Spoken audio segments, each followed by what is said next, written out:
The tactical genius of modern giant slayers. Spain fired 27 shots on goal. Cape Verde, a nation of 500,000 people, conceded none. The defensive shape coach Bubista built dismantled the best attack on the planet without allowing a single goal. Here is exactly how that shape works. The old underdog tactic was simple. Put everyone behind the ball, survive however possible. That approach is outdated now. Modern giant slayers play differently. A compact low block, but an active one. Bubista set his team up in a 4-1-4-1, with a single defensive screen in front of the back four. Kevin Lanini held the center alone, eating up the space right before the defensive line, forcing every Spanish attack to go around him instead of through him. Here is where the real mechanism begins. Spain walked onto the pitch as the world's second-ranked team. 70% possession, 27 shots, 25,000 passes since their last World Cup goal. And that became a problem.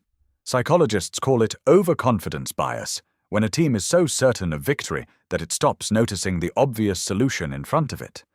Spain kept shooting from distance, kept searching for a beautiful goal instead of the simple one already available.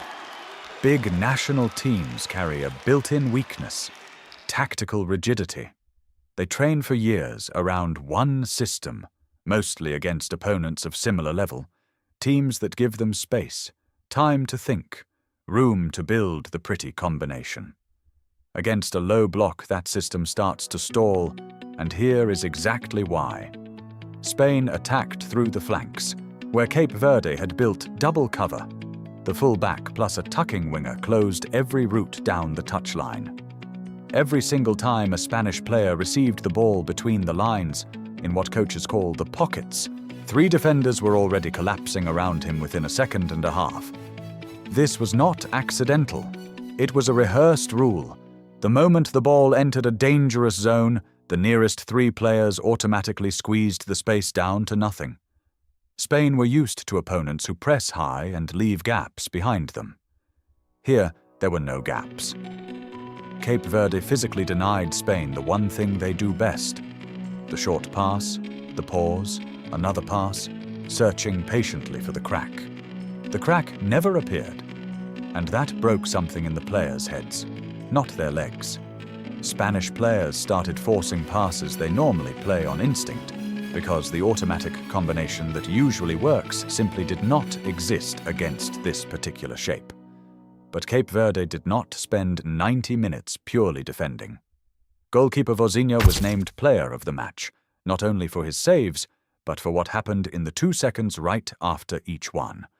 Here is the mechanism. The moment Vozinha collected the ball, he had one clear instruction. Do not look for the nearest defender for a safe short pass. Look immediately for the furthest teammate in open space and release it with one long throw.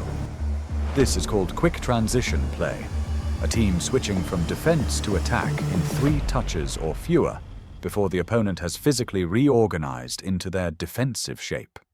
Psychologically, this works twice as hard against a favorite. Spain's defenders were positioned for attack, pushed high, ready to support possession. When the ball suddenly flew over their heads after a save, they had a split second to react, instead of an organized line.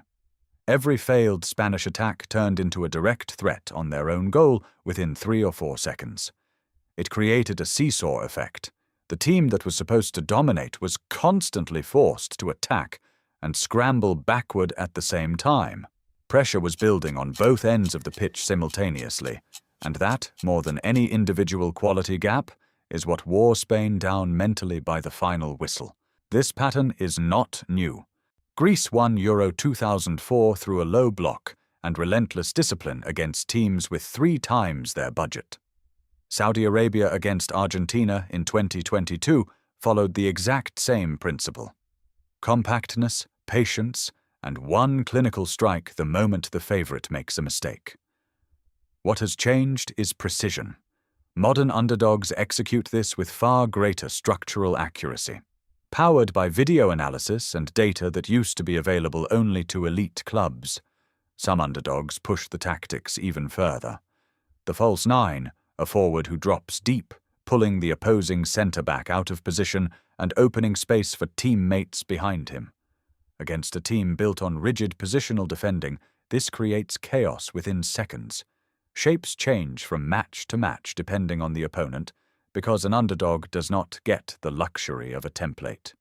Run the same plan twice, and the favourite reads it instantly.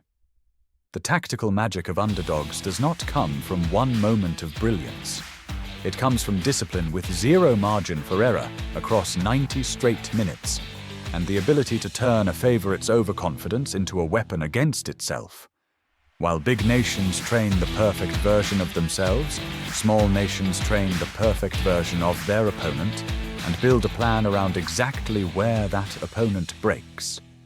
But one coach has taken this philosophy even further, building an entire system around it for one of the biggest national teams in the world.